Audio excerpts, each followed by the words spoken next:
Hi කොහොමද ඔයාලට ළමා ගවුම් පාඨමාලාව කරපු ළමයින්ට නොමිලේ පාඩමක් විදියට වන් ෂෝල්ඩර් ගවුම මහගන්න විදිහ YouTube එකට එකතු කරලා තියෙනවා. සම්පූර්ණයෙන්ම කෝස් එකේ වැඩ ටික ඉවර කරගත්ත ළමයින්ට මේක හරිම පහසුවෙන් කරගන්න පුළුවන් ඔයාලා ලබාගත්ත මූලික දැනුම හරහා. ළමා ගවුම් කෝස් එක ගැන ඔයාලා නිතරම අහන ප්‍රශ්න ටිකක් නිසා පොඩි පැහැදිලි කිරීමක් කරන්න හිතුවා. කෝස් එකේ අපි බ්ලොග් දෙන්නේ නැහැ. බ්ලොග් එක හදලා රෙදි කපලා මහන විදිහ තමයි උගන්වන්නේ. ගොඩක් අය අහනවා PDF එකෙන්ද ඉගෙන ගන්න තියෙන්නේ කියලා. නැහැ, වීඩියෝ පාඩම් මාලාවක් දෙනවා. ඒවට අදාළ නෝට් එක තමයි PDF එකේ තියෙන්නේ. අවශ්‍ය කරන සියලුම සයිස් chart ඇතුළත් කරලා තියෙනවා PDF එකේ. PDF එක print out එකක් අරගෙන පොතක් විදියට අදා ගන්න පුළුවන්. ඔයාලගේ පහසුව වෙනුවෙන් තමයි PDF එක ලබා දෙන්නේ. නැත්නම් කෝස් එක කරන්නේ වීඩියෝ පාඩම් මාලාවක් හරහා. කෝස් එකේ සිලබස් එකේ දාලා තියෙන සියලුම කොටස් කරනවා. බ්ලොග් එක හදලා රෙදි කපලා මහන සියල්ල වීඩියෝස් වල ඇතුළත් වෙනවා.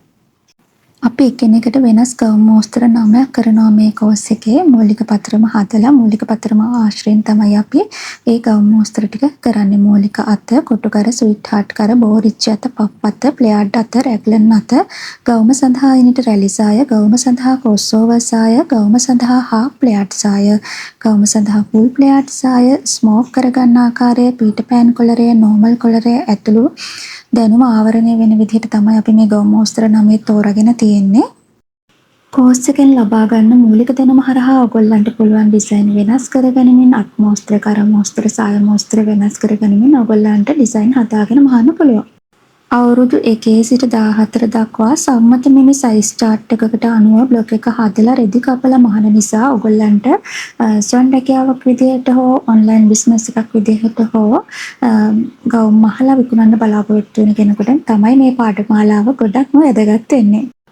පාඨමාලාව සම්බන්ධයෙන් වැඩි විස්තර දැන ගැනීම සඳහා 076යි 47යි 66යි 268 කියන WhatsApp නම්බරයට මැසේජ් එකක් දාන්න. ළමා ගවුම් පාඨමාලාව ලෙස සඳහන් කරලා. හැමෝටම සුබ දවසක්.